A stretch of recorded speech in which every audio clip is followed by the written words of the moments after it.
పెళ్లి చేసుకుంటానని నమ్మించి మోసం చేయడంతో బాధిత ప్రియురాలు ప్రియుని ఇంటి ముందు మౌన పోరాటానికి దిగిన ఘటన మహబూబాబాద్ జిల్లాలో చోటు చేసుకుంది. కొత్తగూడెం మండలం పోగళ్లపల్లి గ్రామానికి చెందిన జూల వంశీ అదే గ్రామానికి చెందిన బైరబోయిన మనీషను ప్రేమించారు.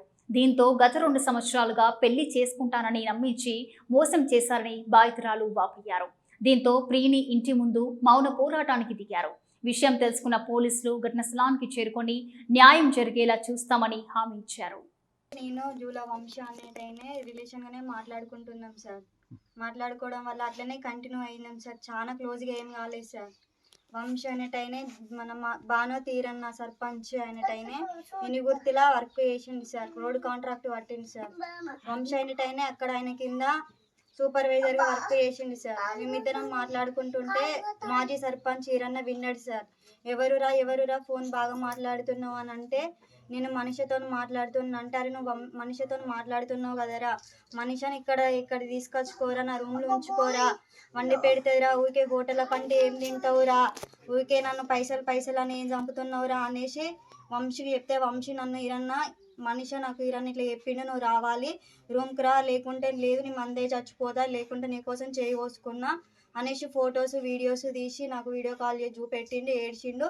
నాకు వంశీ మందై నుంచి వస్తా, నువ్వు రా రేపు తొర్రూరు బస్సు నర్సంపేటలో తొర్రూరు బస్సు ఎక్కి నెక్కొండలో దిగు అనేసి అంటే, తొర్రూరు బస్సు ఎక్కి నెక్కొండలో దిగేసేసరికి ఈరన్న మాజీ సర్పంచ్ ఈరన్న వంశీ ఇద్దరు కార్లో ఉండి కార్ దగ్గర పోయేసరికి భయపడుతుంటే, ఎందుకమ్మా దేనికమ్మా భయం అమ్మ, నేనే తీసుకోబోతున్నా కదా, మీ ఇద్దరి పెళ్ళి నేనే చేస్తా, మీ మమ్మీ మీ డాడీ అవసరం లేదు, వంశీ వాళ్ళ మమ్మీ వాళ్ళ డాడీ అవసరం లేదు, మీ పెళ్ళి చేసే బాధ్యత మీది, మీ ఇద్దరి మధ్యలో నేనే మధ్యవర్తిని, నీ పెళ్లి చేస్తా, మిమ్మల్ని నేనే ఒక దగ్గర ఉంచుతా, మిమ్మల్ని మీ రూమ్లో ఉంచుతా అనేసి రూమ్ దగ్గరికి తీసుకెళ్ళి 2 నెలల పాటుగా రూమ్లోనే ఉంచిండు సార్ వీరన్న.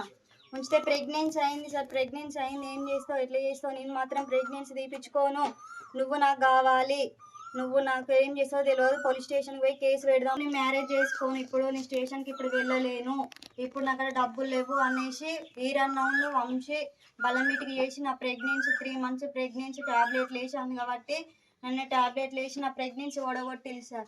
ఓడగొడితే రీసెంట్గా కూడా మనిషి నువ్వు లేకుండా నేను బ్రతకలేను, నాకు నువ్వు కావాలి, నువ్వు నర్సంపేటకు వస్తావా రావా, నాతో ఉంటావా ఉండవా, నేను మన ఇద్దరం ఎక్కడికైనా పోయి బతుకుదాంపా, పెళ్ళి చేసుకుందాంపా అంటే, పెళ్ళి చేసుకుంటాడట, బ్రతుకుదాంపా అంటాను అనేసి నేను నర్సంపేటకి వెళ్ళి అంతంతో ఉంటే నాకు ప్రెగ్నెన్సీ అయింది సార్. మళ్ళీ ప్రెగ్నెన్సీ అయితే వీరన్న ఏడున్నారా వంశీ అంటే, నేను నర్సంపేటలో ఉన్న మనిషితోనే అంటే, మనిషితో ఉన్న వారిని మీ పెళ్లి చేసే బాధ్యత నాదే, మీరు రాని నేను పెళ్లి చేస్తా అన్నాడు సార్.